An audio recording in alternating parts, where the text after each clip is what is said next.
I'm going to talk a little bit about resting, or recovery as it should be called, and the fact that it should be equal to your training. We all like to follow what the pros do and see them training and try and copy what they're doing, which is an issue in itself. What we don't see, because it doesn't make a good YouTube video, is what the pros do to recover and to rest. Their recovery is professional, just as professional as their training is. Lots of research around how long it takes people to recover from strenuous activity. Some really good stuff from semi-professional football, which I think equates quite well to keen climbers who train and try hard at the weekends whilst holding down a full-time job, family life, that kind of thing. It's up to 72 hours to fully recover from a hard session. And yet we try to train a couple of times during the week and then go out on a Saturday and a Sunday and try and smash out 2 hard performance days. So we need to take our recovery as seriously as we take our training, and many of us don't. It isn't just resting, it's something that needs considering. It's where the gains happen. Really nice quote from Steve House, who says, "Training makes you weaker, recovery makes you stronger." If you're not resting or recovering, then you're not going to get stronger. You're wasting a lot of the effort that you're doing in the training. So one way that we can look at this, and I'm a big fan of keeping things simple, is to just try and show that you're evening out your training with your recovery.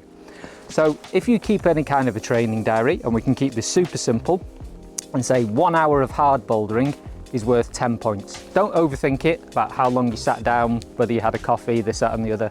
Just give it that. So 2-hour session, 20 points.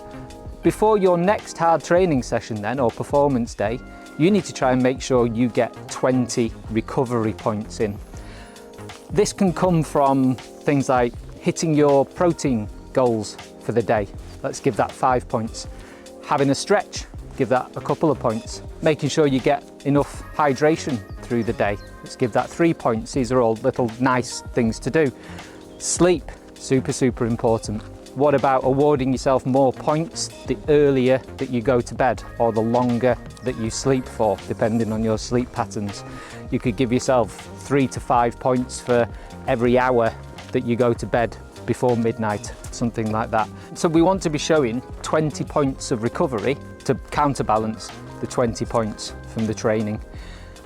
If you get into a training session and you've only got 10 points of recovery, that should feed into your decision-making process, not be the only decider, but it should feed into the decision-making process about what you're going to do in that training session.